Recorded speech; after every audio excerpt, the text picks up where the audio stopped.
I'd like to welcome everyone to the Town of Stellarton Council meeting April 11th, 2023 at 5:30 p.m. start time here in the council chambers. The first item is the approval of the agenda. Is there any changes or additions to the agenda? Yes, Your Worship.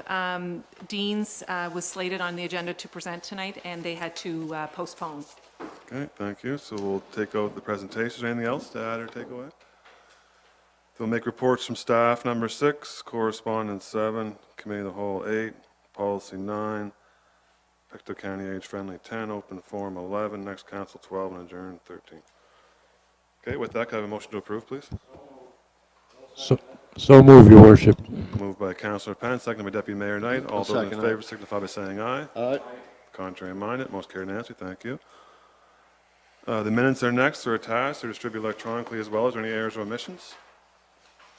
I move the minutes as written, Your Worship. Second that, Your Worship. Moved by Councillor Penn, seconded by Deputy Mayor Knight. All those in favor signify by saying aye. Aye. Contrary minded, most carried unanimously. Thank you. Item 4 is a proclamation of Lyme Disease Awareness Month. Thank you. Is there any business arising from the minutes?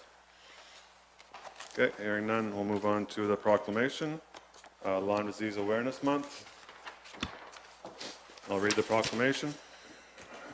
Whereas Lyme disease is a serious illness caused by the bite of a black-legged tick infected with the bacterium Borealis bugdifera, and whereas black-legged ticks carry a variety of diseases or illnesses can now be found in all parts of Nova Scotia, and whereas awareness, education, and practicing preventive measures such as daily tick checks and proper tick removal can help reduce your chance of contracting tick-borne diseases.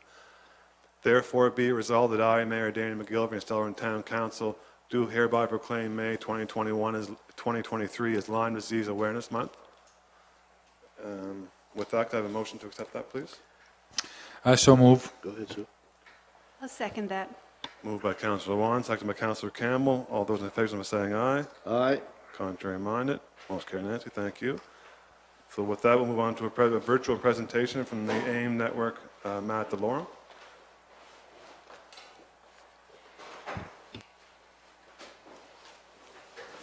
That's a better place, right? Is that chair in the way? You are good to go whenever, Matt. Is that chair in the way, Paige? No. Okay. Okay, thanks. Yeah, so good evening, everyone, and thanks for having us here. We're here to talk about the asset management program that AIM Network helps Town of Stellarton out with, and I'll just give a quick introduction of who AIM Network is and who I am. So AIM Network is a nonprofit community practice.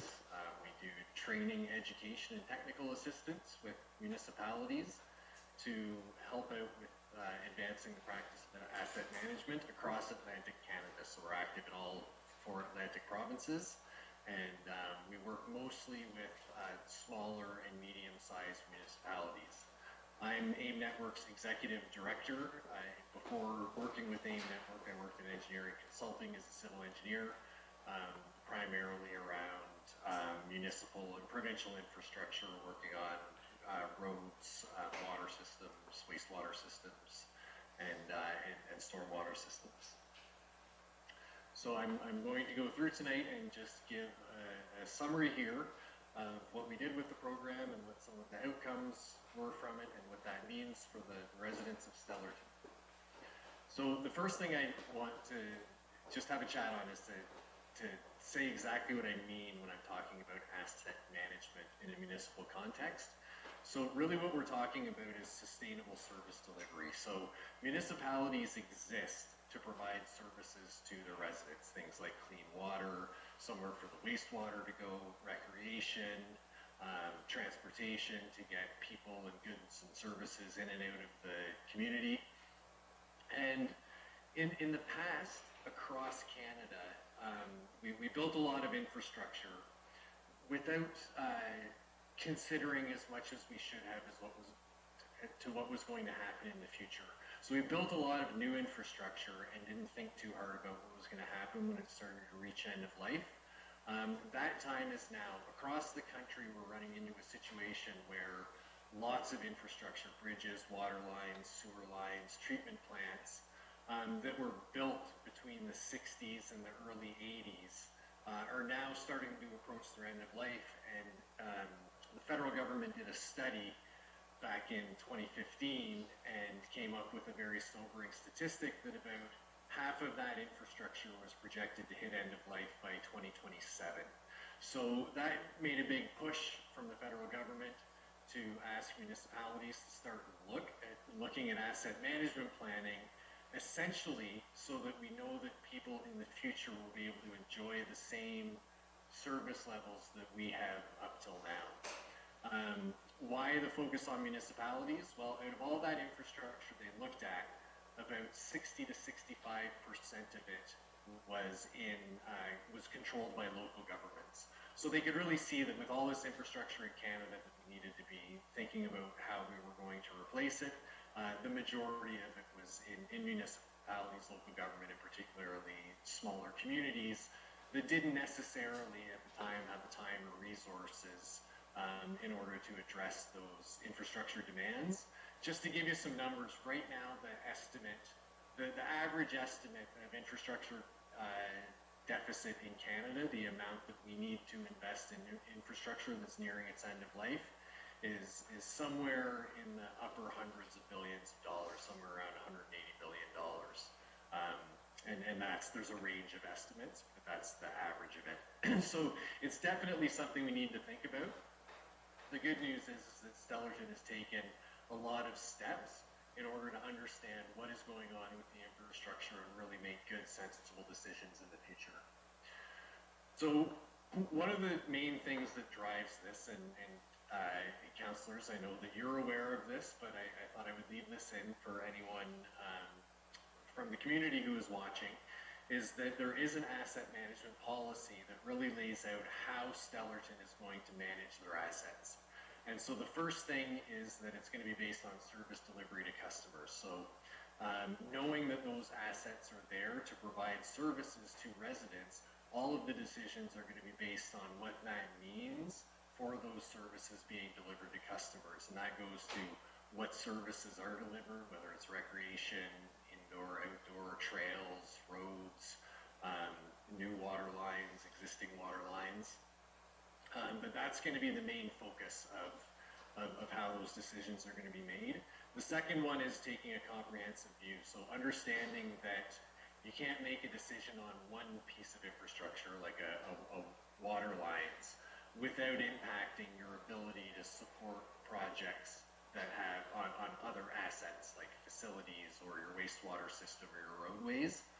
The third one in there is this focus on long-term sustainability and resilience. So that's the really big move from thinking short-term, where we're just trying to deal with the assets we need to today, and starting to look out over longer terms, like 20 years, and even generationally on how these assets are going to be supported in the future.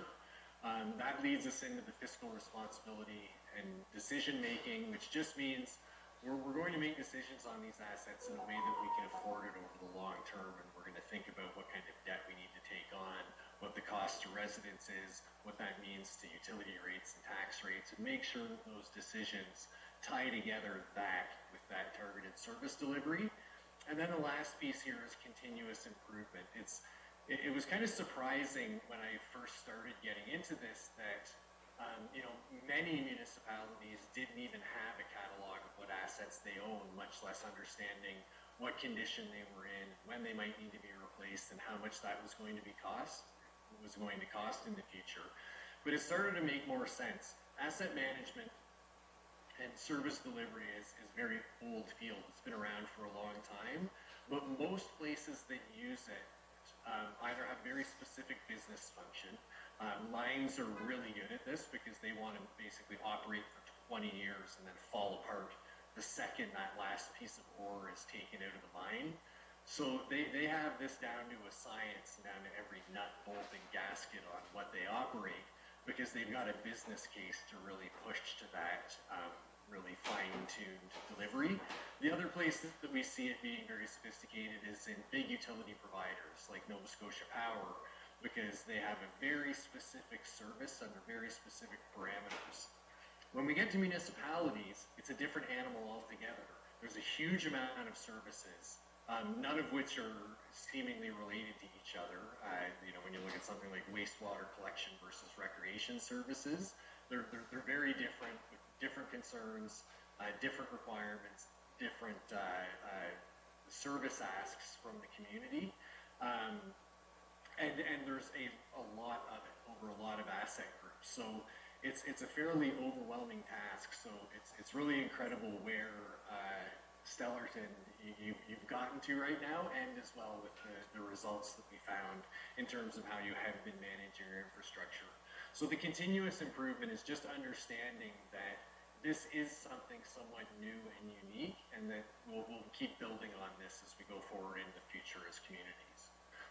So one thing we looked at is, what are the service areas that you have, and what services are provided under that, and what are the major assets linked to that.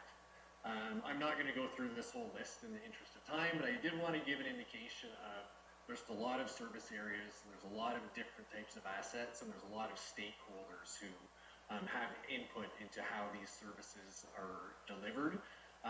We've also collected a complete asset inventory and mapped all of your linear assets like water lines, sewer lines, stormwater systems, and roads, along with condition assessments. So there is now a full asset set, and that's what we use to develop the projection of when things need to get replaced and what the cost of that would be.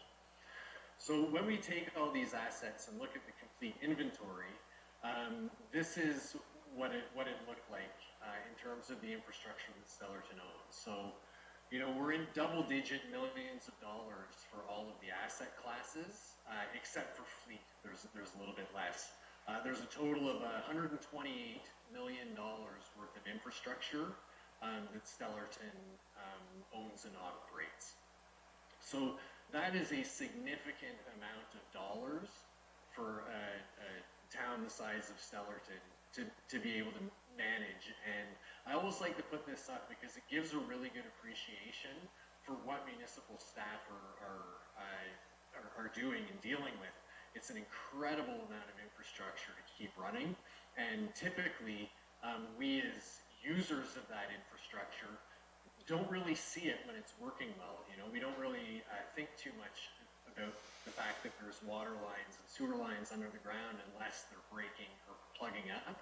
So I always like to put this up just to give that real clear idea of how much infrastructure there is. In terms of the condition of the infrastructure, these are just reports of average condition of infrastructure.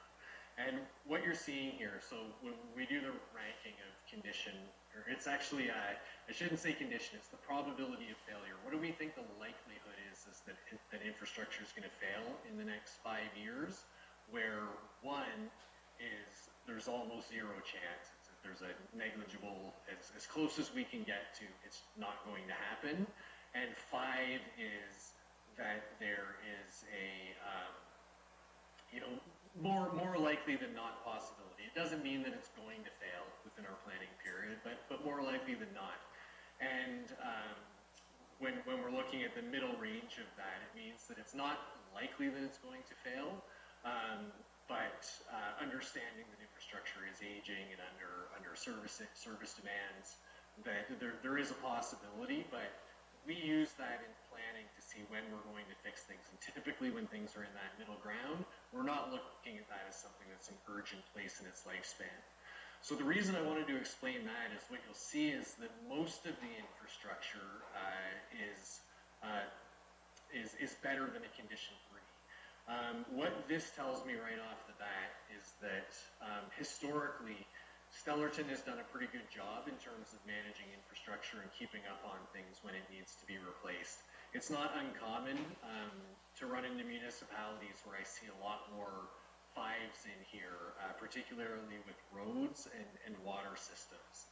And we've worked with over 100 municipalities across Atlantic Canada, and I can tell you that this is not a typical report on the likelihood of failure of infrastructure. So That's another kind of plus to bring up here is that Stellarton's done a really good job in thinking about this in the past, even before going through the formal asset management process.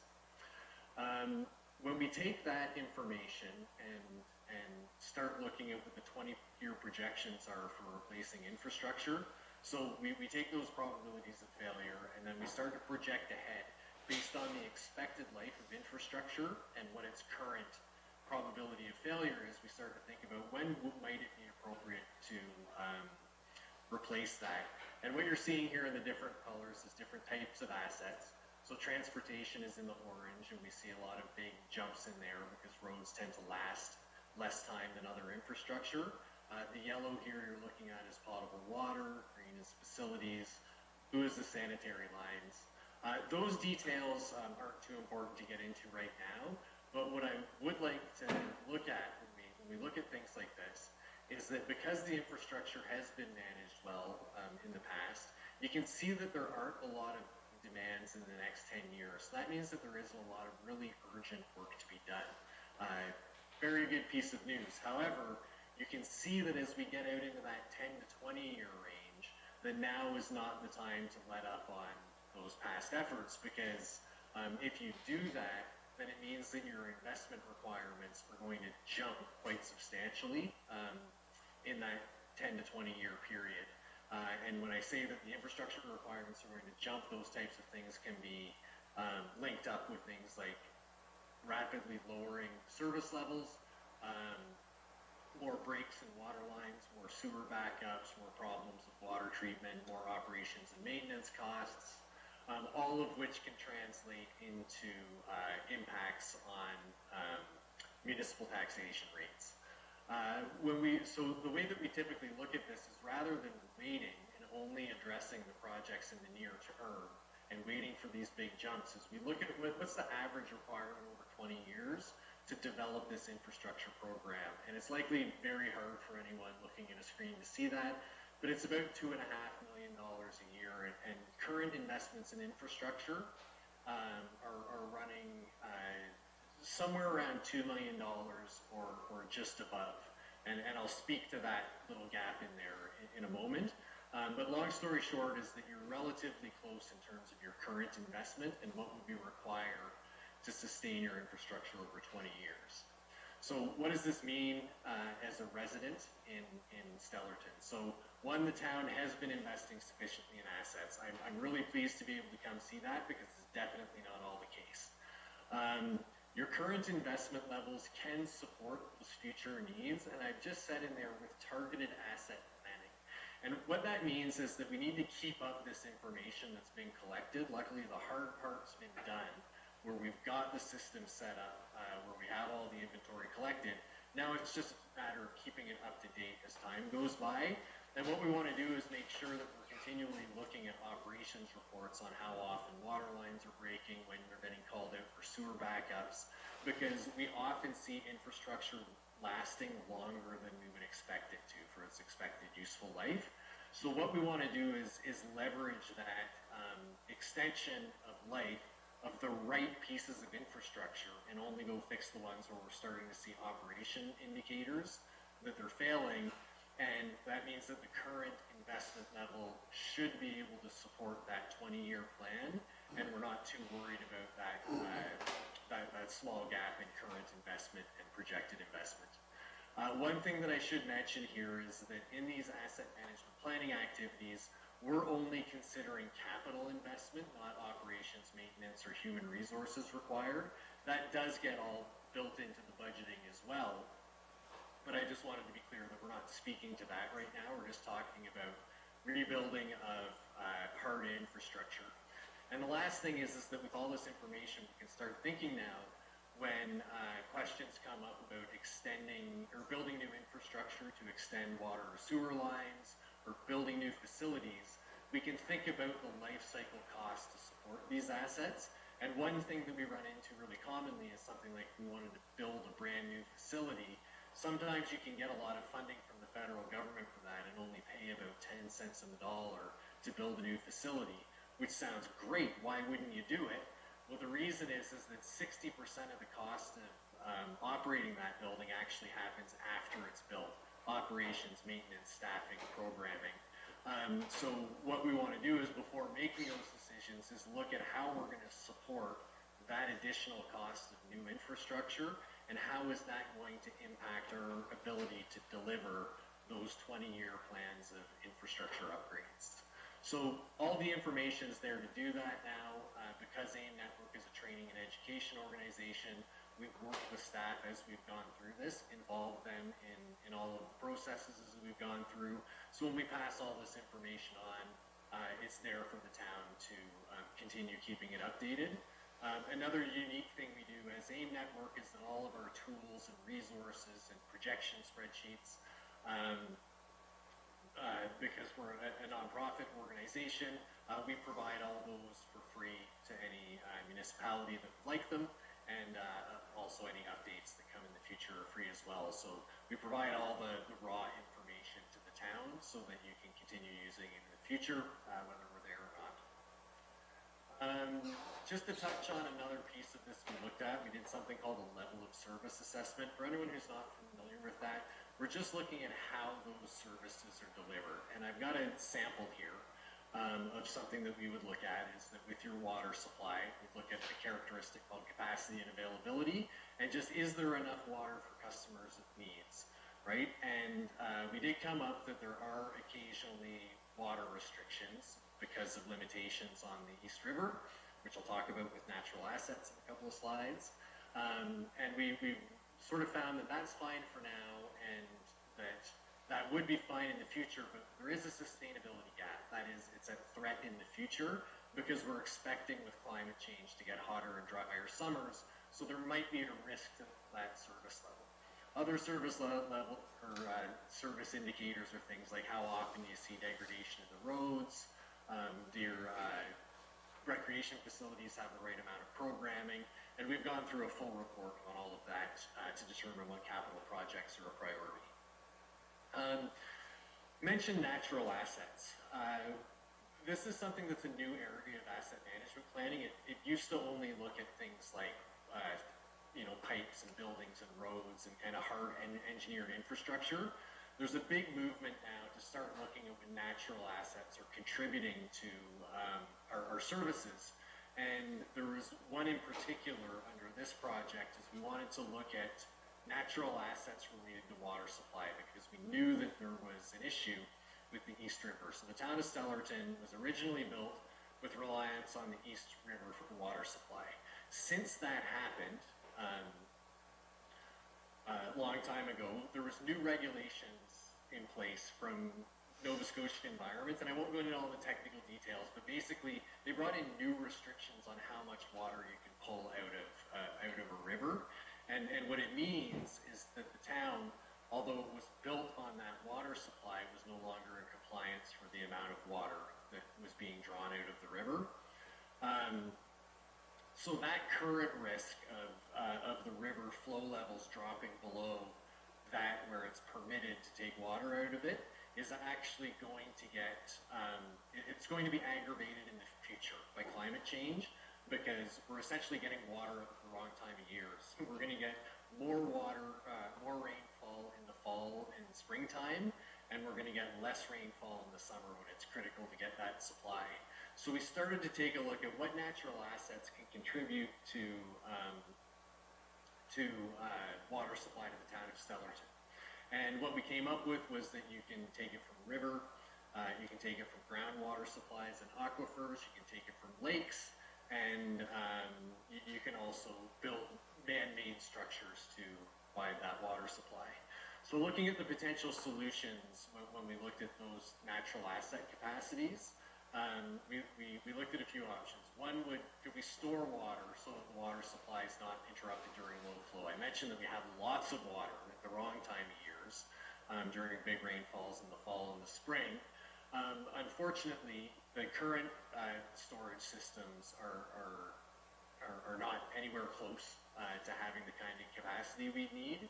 And there isn't land available for a large open reservoir. You'd essentially need to build a new lake to store enough water to be able to capture it and hold on to it so that you have enough in those summer months. So it's not really cost feasible or regulatory or logistically possible to do that. The other option that we looked at was looking into supplement with other sources, particularly a groundwater aquifer.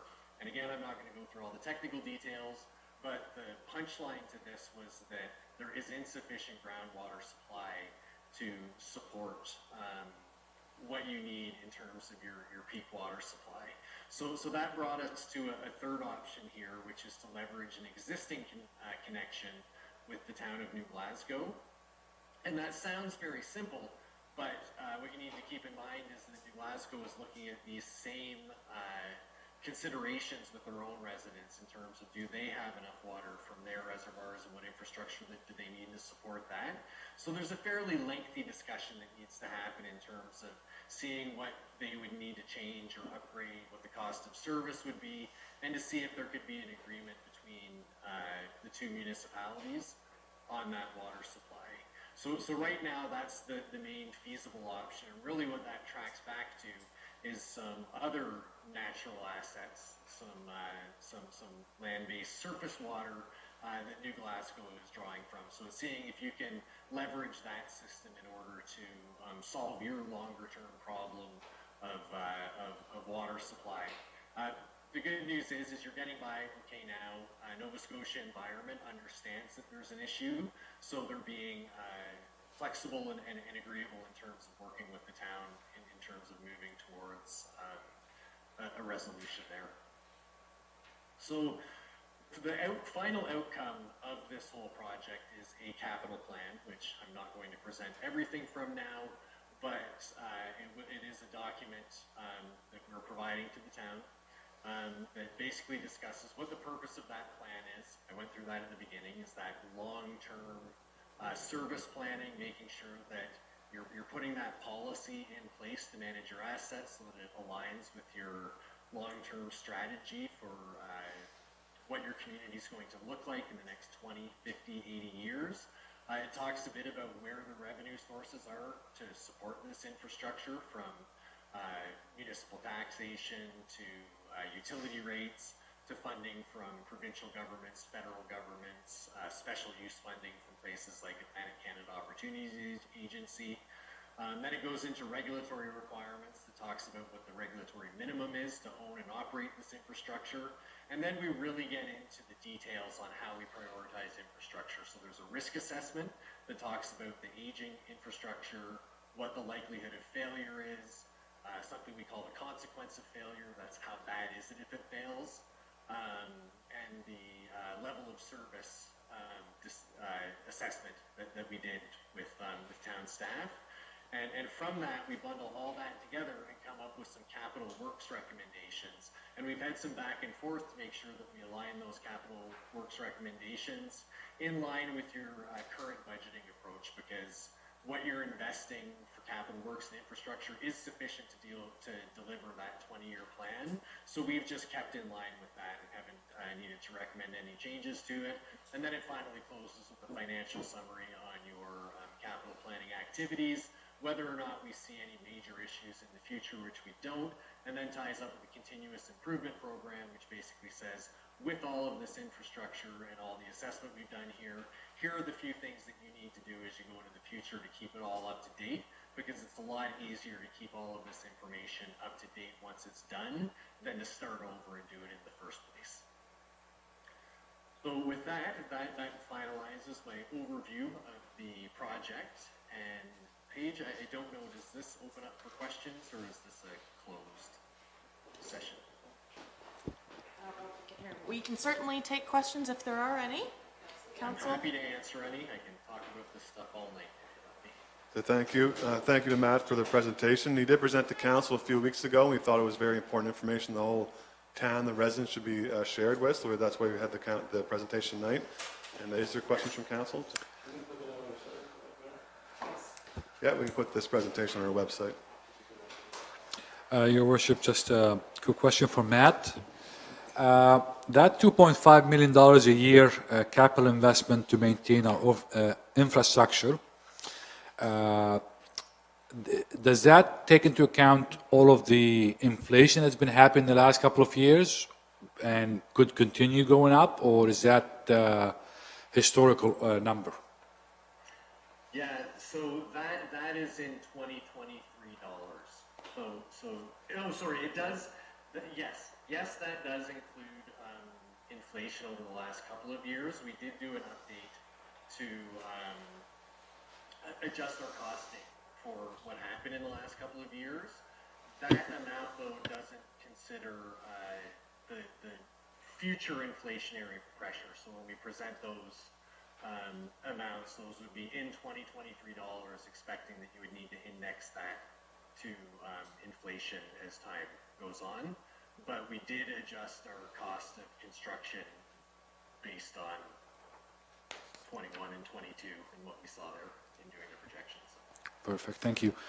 From what you have presented, it looks like it's a good story for the town of Stellarton, and the work of this council and previous council have paid dividend for the town, so that's great to hear.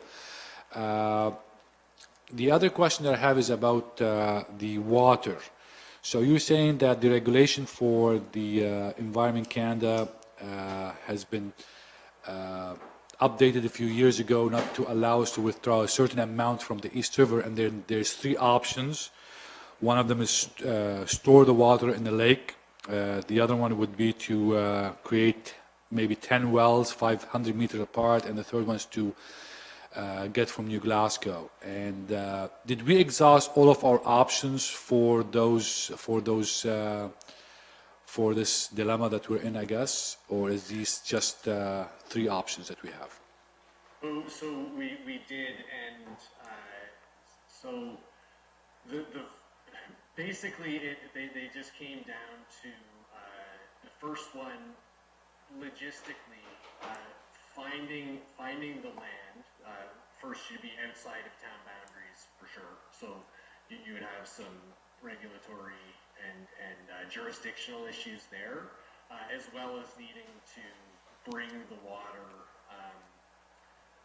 pumped to your treatment plant. Your treatment plant actually has capacity for additional flow. The treatment plant's not an issue. So plus building a reservoir like that is pretty cost intensive. So it's a very high cost and high I would say regulatory and jurisdictional complication project. For the second one with the 10 wells, that one again is really down to cost, because whenever you start putting in a well, if you've got say 10 of them, each half a kilometer apart, you're going to have trouble within the town boundaries, just given some of the old mine areas and water quality. You're going to have some difficulty siting those. Plus, for every well, you need enough, you either need a new treatment plant at that well to treat the water there, or you need a pressure main to get it to your treatment plant. The third thing with that is that when we start pulling groundwater instead of the surface water, based on water chemistry, there's a different treatment train requirements. You would have to add on some new treatment systems. So again, we were getting into at least double-digit, tens of millions of dollars in terms of infrastructure costs. And when we look at, remember we were saying that comprehensive view, what impact trying to support that type of infrastructure work. It came down that the most feasible, well, it still has some hurdles to get through. The most feasible is to start discussing with your neighbor and see if you can get down to a cost of service delivery, because we think it's very likely that's going to be much less, because it's relying on more or less existing infrastructure than any of the construction of new infrastructure. Remembering that anything new you build, you still have to operate, maintain it, and plan to replace it at some time at its end of life. So that's why we landed on that option 3 as the ideal kind of route to start pursuing now. That's not to say that the other 2 options won't be there if that hits a dead end ultimately. Thank you. And so just to confirm that those were the 3 main, somewhat feasible options. Yes. Okay, thank you.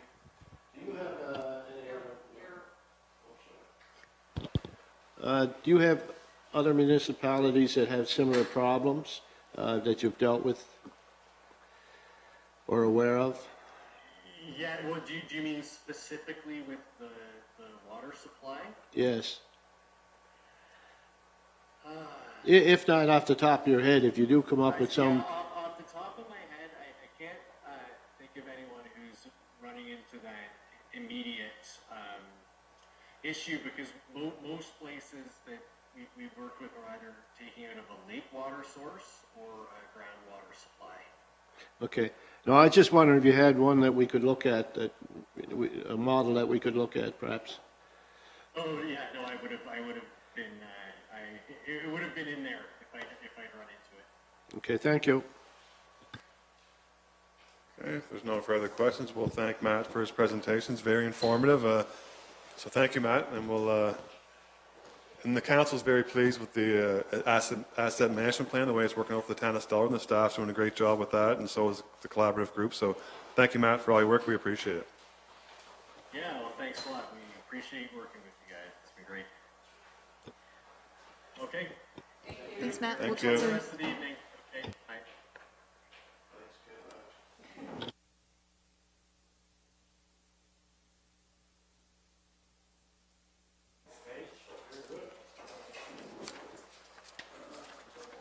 Thank you. Okay, so we'll move on to reports from staff. Number 6A is Chief Mark Kovac, Stellarton Police Service. The reports included. We had our meeting March 30th. So this was reviewed by the Police Commission. Is there any questions? I'd like to highlight that the foot and bike patrol was out in the month of March for 6 hours, traffic enforcement for 27 hours, community relations for 5 hours, and all the officers were recertified in first aid and CPR. Any questions besides on the report? Have a motion, please. I move to accept the report. I'll second that. Moved by Deputy Mayor Knight, second by Councillor Campbell. All those in favor signify by saying aye. Aye. Contrary minded, most carried. Nancy, thank you. 7B is Fire Chief Michael Sullivan, the Fire Department. Let's note there was 2 calls in the month of March. There's nothing of serious significance, so that's a good thing. If any questions or comments, if not, I have a motion. No comments, just want to thank the fire department for their service. I'll move the report as written, Your Worship. Second that motion. Thank you. Moved by Councillor Pence, second by Deputy Mayor Knight. All those in favor signify by saying aye. Aye. All those opposed, motion carried. Nancy, thank you. And to echo Deputy Mayor Knight's comments, we're very proud of our volunteer fire department.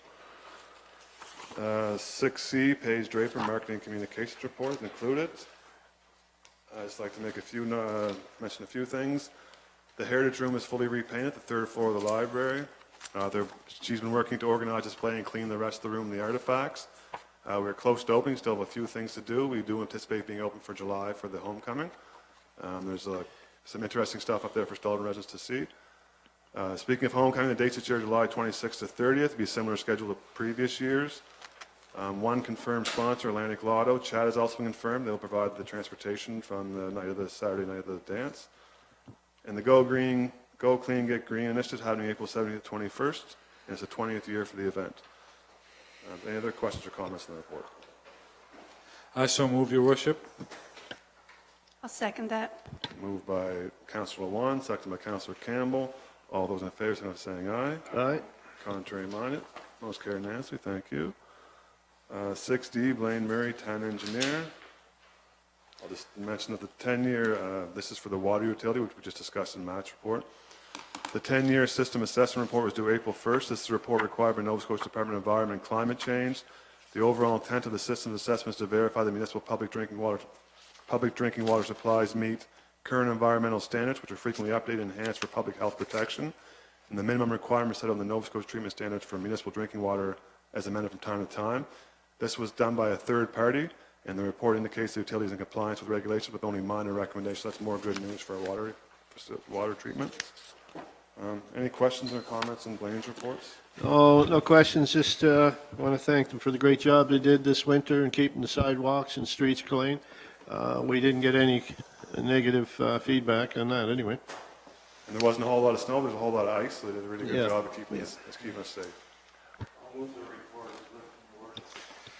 I'll second that, and I would also like to thank Public Works for starting to work on, to continue to work on the Fiona damage and cleaning up some of the residents' yards. And I know the work will be ongoing, but the work is much appreciated. Thank you. Agreed, and it's already starting to look a little bit better. There's a lot of work to do, but we do appreciate the work of cleaning. Yeah, and I did get some comments. Thank you for mentioning that, Councillor Luan. I did get some positive comments from citizens up there. They said we're doing a good job up there cleaning up. Thank you. Okay, so that was moved by Councillor Pence, seconded by Councillor Luan. All those in favor, signify by saying aye. All right. That was just the water report, so now we're on to Blaine's other report, the engineering and public works. Just want to mention the water meter project is about 70% complete. Anticipated the installation will continue into May. Any questions or comments on that report? Can I have a motion, please? So move. I'll second that. Moved by Deputy Mayor Knight, second by Councillor Campbell. All those in favor, signify by saying aye. Aye. Contrary minded, most carried unanimously. Thank you. And 6E is Noah DeLaurie, Active Living Coordinator. The volunteer committee, I think, has chosen the volunteer of the year, and they're going to celebrate the winner on Volunteer Week, April 16th to 21st. That's next week. And council is approving a significant funds this fiscal year to maintain and improve our baseball and soccer fields. It'll be a busy year for recreation. We're glad we have Noah to help us fulfill those duties. So thank you. Any questions or comments? I just wanted to make a note that summer students are, if they want to submit an application, they are due on the 14th of April, and we have maintenance, beautification, and day camp. So please submit to town.office@stellarton.ca. Is that on our website as well? It is. Thank you very much. Okay, if there's any no questions or comments, can I have a motion, please? So move. To second that, Your Worship. Moved by Councillor Pence, seconded by Deputy Mayor Knight. All those in favor, signify by saying aye. Aye. Contrary minded, most carried unanimously. Thank you. Number 7 is correspondence, 7A is the Gaelic Council of Nova Scotia. Yes, we received a request from Gaelic Council of Nova Scotia to raise the Gaelic flag in May. So I just need council approval to do that. They did send along a flag for that. I'd make the motion that we go ahead and have the Gaelic flag, Your Worship. I think it is one of the first times, or it is the first time the town of Stellarton had the opportunity, and it's an honor to raise their flag. Thank you. I suppose considering all the original settlers here were Scots, I'll second that motion. Thank you very much, and well said, Councillor Pence. Moved by Councillor Pence, seconded by Deputy Mayor Knight. All those in favor, signify by saying aye. Aye. Contrary minded, most carried unanimously. Oh, sorry. All those opposed? Nay, and just to explain myself is I'm against any kind of flags being raised, not just this flag. Just so All right. So the nay is noted. The motion is passed. And we'll move on to 7B, Pictou County Community Health Center.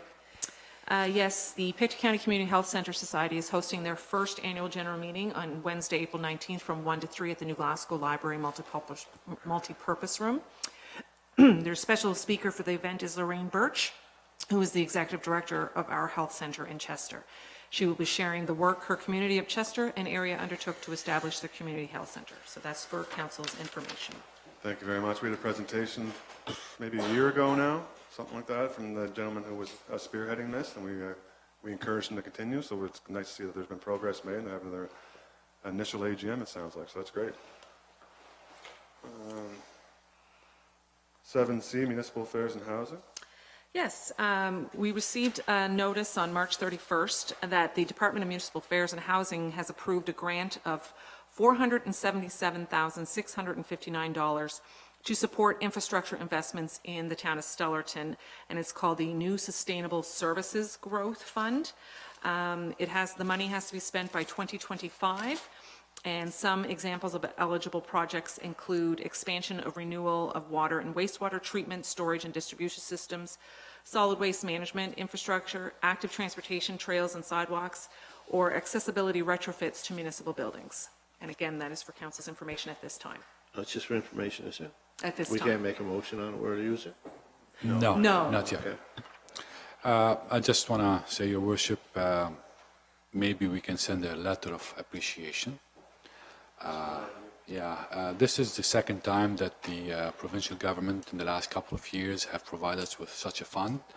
that is really, really needed and appreciated. And I didn't know that these things exist for the last umpteen years before the last two. So I appreciate as a resident, not only as a councillor, and it's going to serve the town a lot with what we're going to help with. Thank you. Thank you, Councillor Wanda. I agree. We're very thankful to the provincial government for this funding. It is the second time in the last 3 years they've given us additional funding. It's much needed, and we can use it here at the town hall, hopefully, for some type of, its accessibility is one of the regulations. We want to make town hall more, we want to make it accessible, so we're looking at that now. I just need a motion for the letter. I so move. Moved by Councillor Wanda, seconded by Councillor Pence. All those in favor of saying aye. Aye. Contrary minded. Most carried and answered. Thank you. 7D, Town of Glasgow. Yes, we received correspondence, the mayor did, from Mayor Dix, regarding the intermunicipal planning strategy and common land use bylaw review. For those who are not aware, all the municipalities, save the county of municipality of Pictou, were in a common land use bylaw. New Glasgow has given notice that they are removing themselves from that. Council should note that the town of Westville, Pictou, Trenton, and Stellarton have come together and have reviewed the common land use bylaw and plan to continue. We are continuing with working together the same common land use bylaw. Oh, I think that's good news. Is there any questions or comments on that? At this point, Your Worship. Okay. We're happy that the staff take some initiative and try to resolve that before it became an issue for us. Thank you. Item 8, Committee of the Whole report. The following recommendation is for Council's consideration from correspondence received via email on March 20th, 23. On recommendation of Committee of the Whole, Council approved $200 to the Pictou County Crushers U13 AAA hockey team who attended the Atlantic Championship in Newfoundland, and I understand that they won. Yes, congratulations, Atlantic champions. Do you need a motion to that effect? I'll second. Moved by Councillor Pence, seconded by Councillor Wand. All those in favor signify by saying aye. Contrary minded, motion carried. Thank you very much, and congratulations once again to the under 13 AAA hockey team Crushers for winning the Atlantic Championship. We're very proud of them.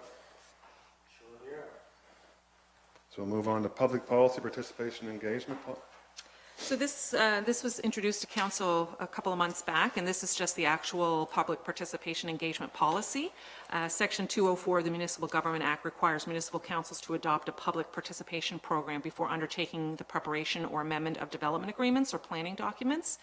Section 204A requires that municipal councils engage with abutting municipalities when adopting or amending a municipal planning strategy. So it's just for council's I need approval, but Roland Burek has presented council with a detailed. So move, Your Worship. I'll second. Moved by Councillor Pence, seconded by Councillor Wand. All those in favor signify by saying aye. Contrary minded, most carried and answered. Thank you. We're on to number 10, Pictou County Age Friendly Community Plan. So the Pictou County Age Community Friendly Plan consists of representatives from all the municipalities, and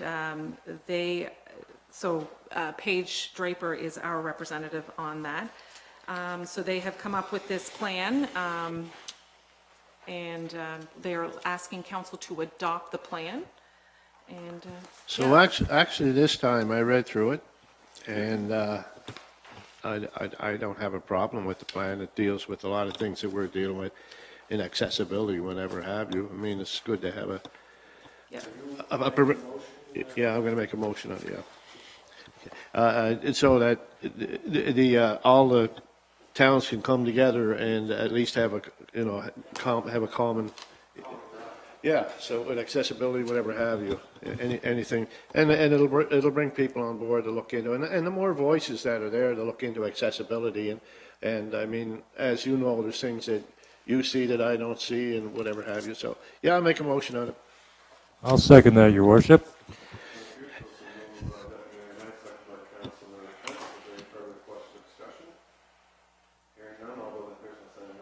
All right. And I'll put that on the website for those who are interested in reading that. Number 11, open forums. Anyone like to speak to the open forum? Just state your name and your address. Please. My name's Kyle Thompson. I reside at 49 Weir Avenue. I'm glad you guys brought up the efforts of cleaning up after Fiona. I understand there's been a lot of work done. I know you mentioned that it was looking very good, but I'm sure all the members of council here are aware there has been a number of people outraged by the decisions made to the effect of cleanup by clear cutting what I would call green areas, areas that would provide ecosystems for wildlife such as birds, mice, insects, creatures that some people may see as undesirable but are a necessary part of every ecosystem.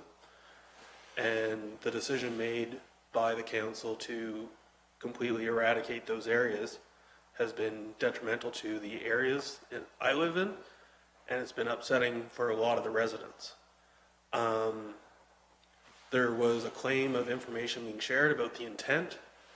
I know the area I reside in was not listed as an area of intention, but when I brought that up and complained that we weren't given reasonable notice or opportunity to speak, it was dismissed.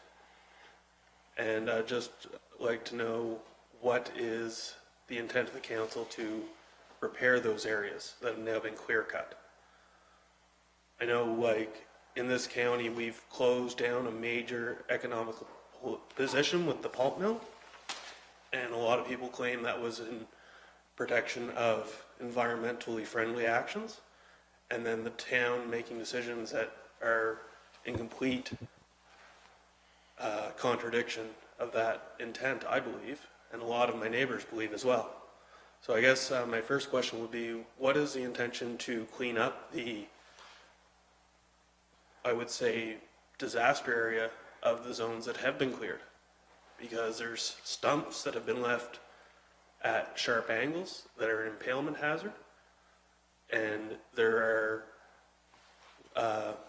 biomass debris left all over people's yards. And I'm just curious if there's any intent to clean that up or if it's going to be left for the landowner.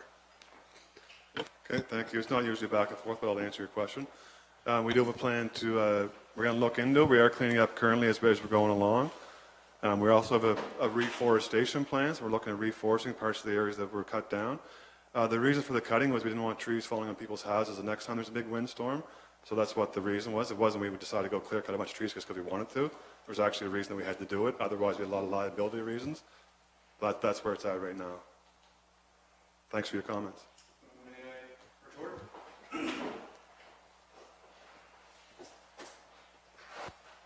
So my area has been cleared in 49 Weir Avenue. It's been cleared and they've been moved on. Are you saying they're going to return to that area? I'm not sure yet. I've talked to staff with the exact details. I don't know where they've went yet. But our instruction from council was to clean up the areas, make them more presentable. It's going to take a little bit of time. It's not going to happen right away. That's the instruction from council. Thank you. You're welcome. Thank you for your comments. I would recommend, Your Worship, if Kyle would reach out to Susan and try to understand the plan and the effect on his neighborhood. Staff would be the best to talk to. Susan, the CAO, or Blaine, the engineer. Okay? Thank you. Could I have a motion to adjourn, please? So